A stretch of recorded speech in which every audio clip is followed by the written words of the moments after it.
we're back again.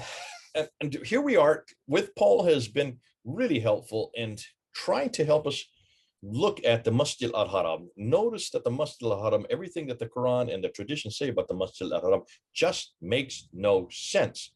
They've got the wrong place, the wrong people, the wrong events at the wrong time. And so that's why he has scratched his head about it a number of years ago. And then you realize, hold on a minute, all these people's places, events, and the time period do not make sense in Mecca for a very good reason. It's a desert. There's nothing there. There is no traditions there. There is no history there. There are no empires there. There is no trade there. There is nothing. It just sits in the middle of a deserted plain and a plateau where there are few little hamlets. But these hamlets could not have created the history that we now know today, the enormous history that the Quran is full of, with all these prophets and these peoples and these places and these huge events, enormous amount of history that just makes no sense so far south. However, in his category, it makes all the sense when you go further north.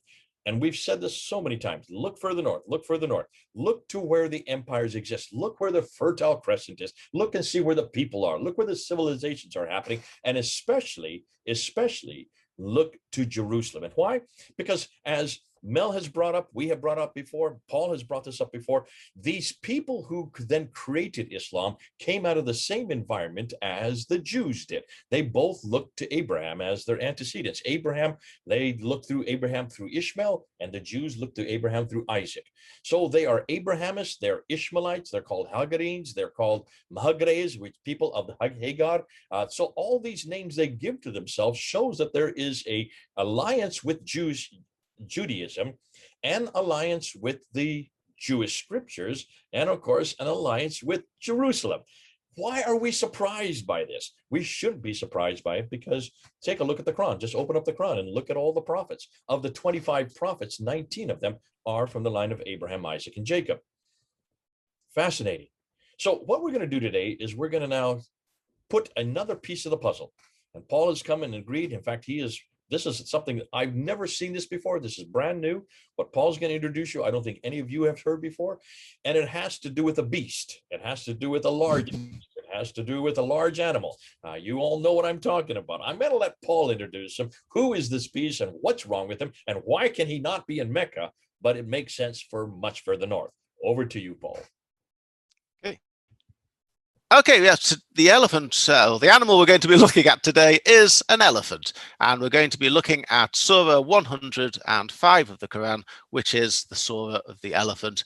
And we can't really imagine an elephant going to Mecca, but could you have an elephant at Jerusalem? Yes, very much we can, and we do, if you know your Bible.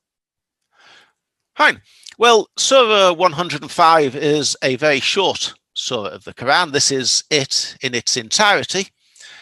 So just 5 short verses. It says, "Hast thou not seen how thy Lord dealt with the masters of the elephant? Did he not make their scheming go astray, and send against them birds in swarms, pelting them with stones of baked clay, such that he made them like devoured husks?" The traditional explanation for this is a rather elaborate one. It is said that King Abraha of Himyar, which is more or less where Yemen is now, was seeking to invade Mecca with elephants in order to destroy the Kaaba. And you see, if you see at the top of the screen there, you see a still from a film of the life of Muhammad, in which it has a reenactment of this scene with all the elephants tramping across the desert, marching on Mecca. As it happens, the story goes that this took place in the year 570, which is referred to as the year of the elephant, and then that is actually the date that the year that Muhammad was born. And Muhammad's father, Abu Talib, is for some reason or coincidentally involved in the defense of Mecca, and he's evacuating people to all the hilltops around so they can all look down and on what is happening below them. That is the official story.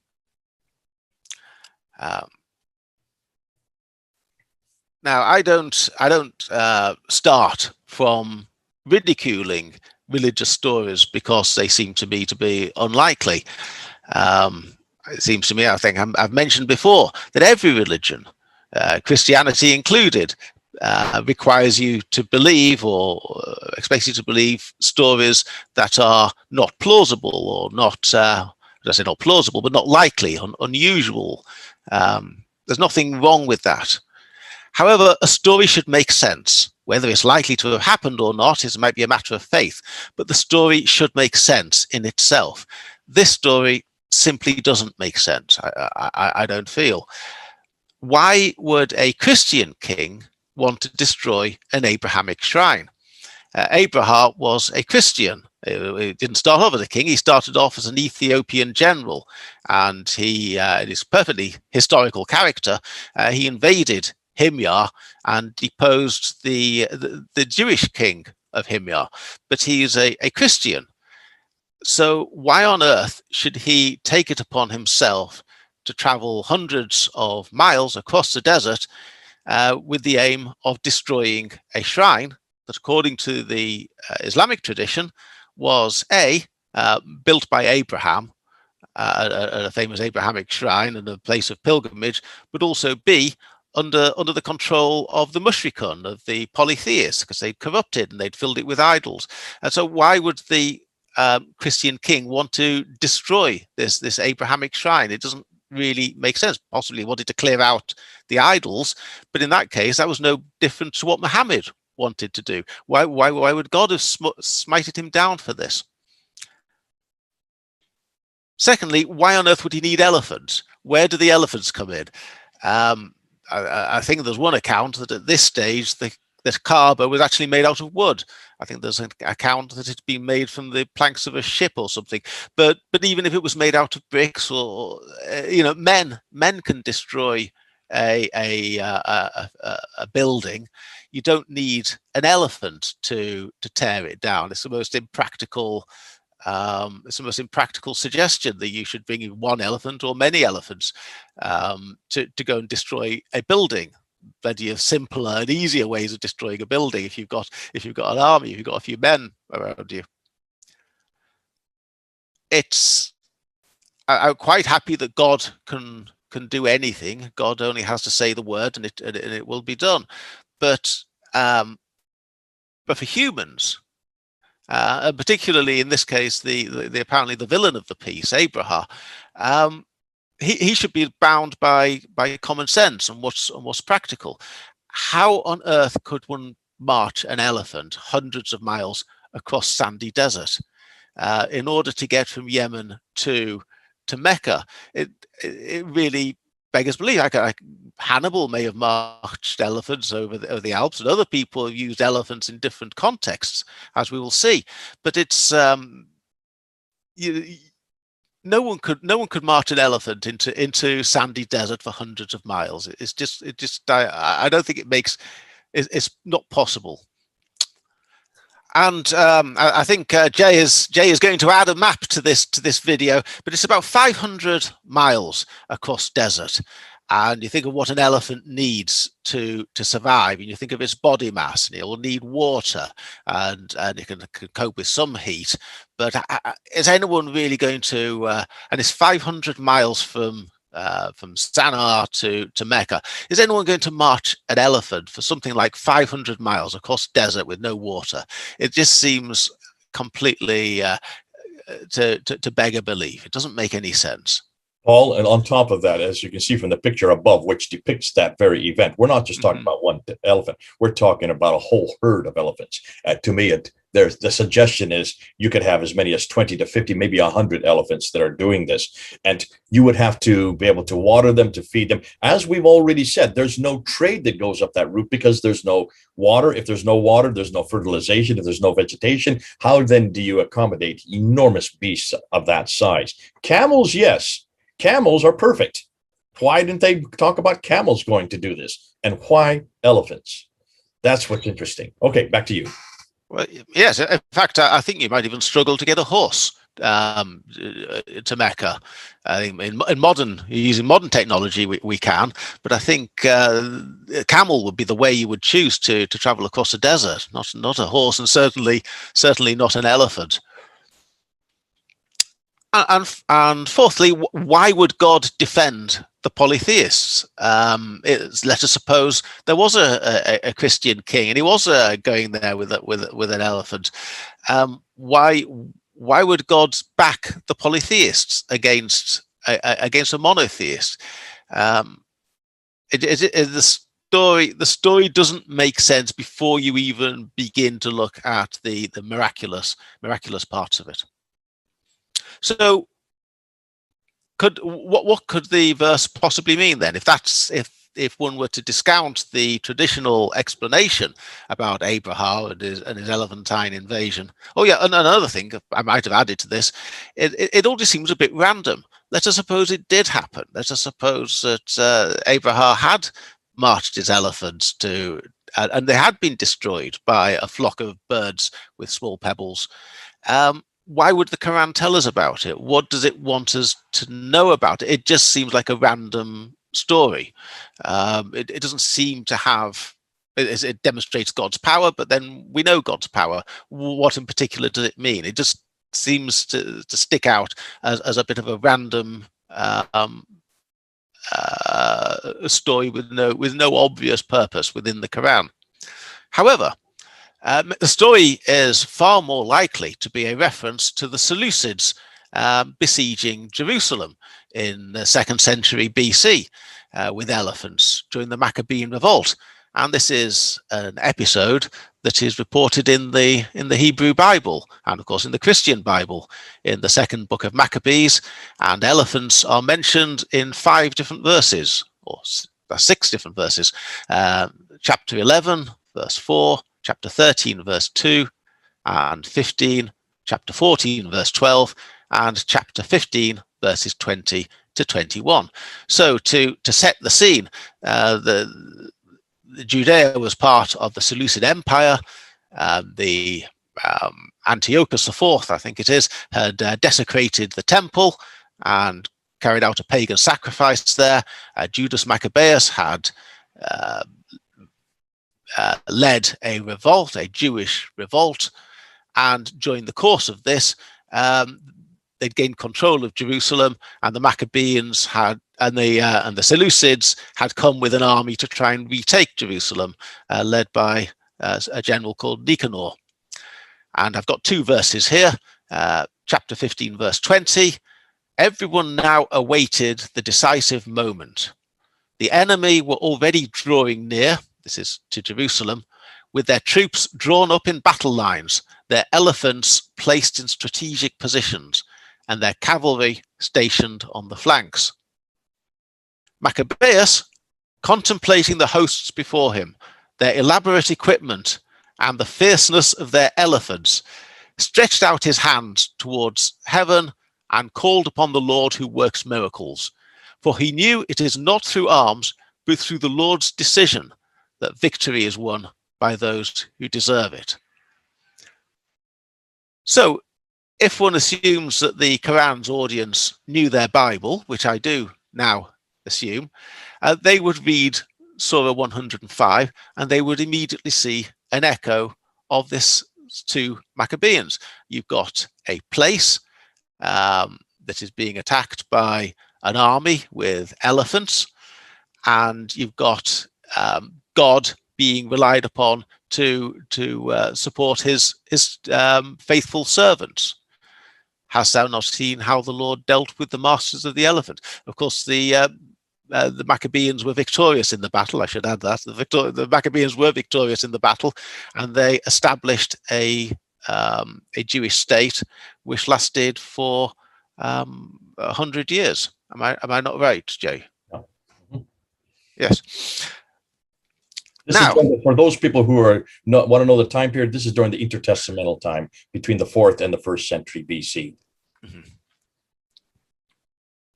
Now, a little tribute here for fans of Starship Troopers. If you'd like to know a little bit more about this isn't my idea, of course. I read this from Daniel Beck, who wrote Maccabees, Not Mecca, the biblical subtext of Surah al-Fil. That's the Surah of the Elephant. Now, this is available for anyone to Google or look up, and it's free online at the almusli.org website. However, I would strongly recommend anyone with a keen interest in this to buy the book, the Evolution of the Early Quran, from Anonymous Apocalypse to Charismatic Prophet, because this essay is in this book, and I have the book here in front of me. Right, now the Quran isn't referring its audience to the book of Maccabees just completely out of any context. I don't think. It's trying to inspire its audience by referring to this episode in the past where God has supported his people, even though their enemies were equipped with elephants. I would say, and Daniel Beck, his thesis, and I agree with this thesis, is that this was placed within the context of the Byzantine-Sasanian War. Now, the Byzantine-Sasanian War was fought between 602 and 628, and these are the years when the tradition says that the Quran was being composed.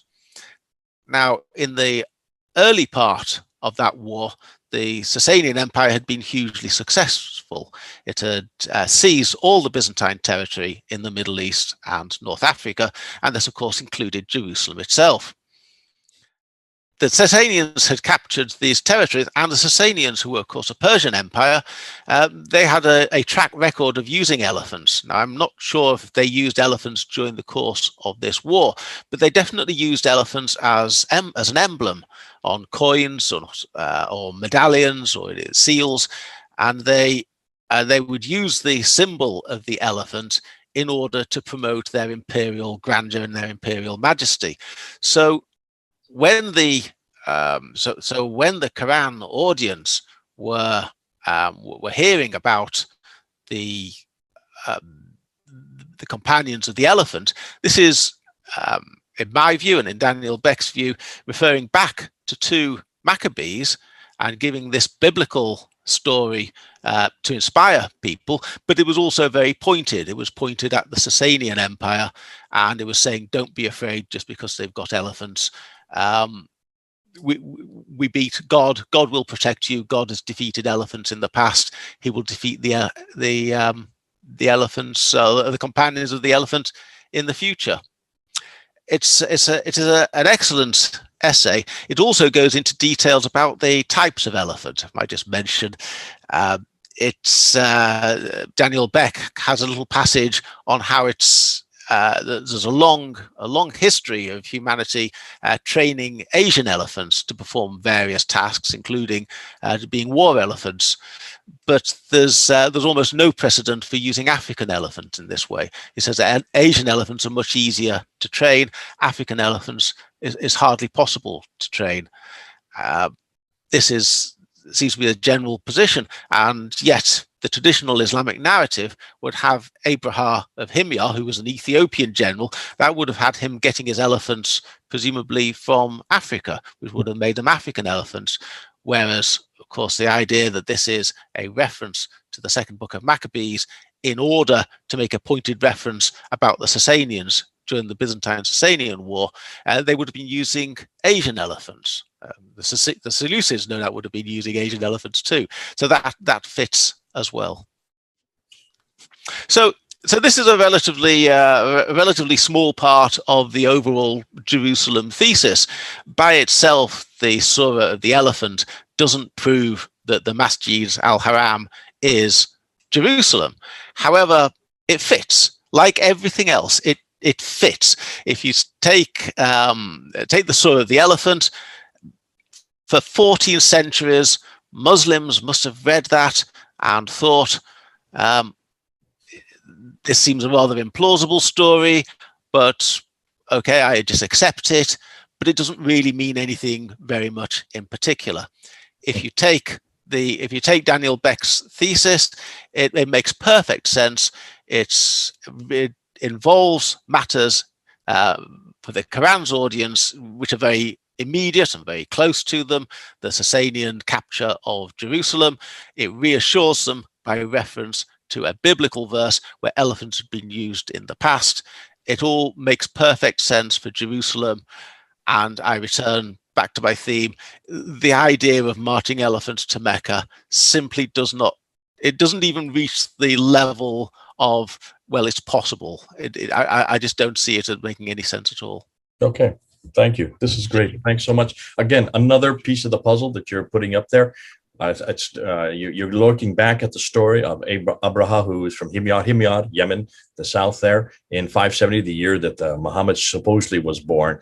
He marches with these elephants across the desert, and we're not just talking about one or two. We're talking about possibly as many as 50 to 100 elephants across a barren desert, over 500 miles. How could you do that? Where would they? And you asked some very pertinent questions. And you, first of all, asked the question, why is it that a Christian king in the south, Abyssinian king, would go and destroy a Abrahamic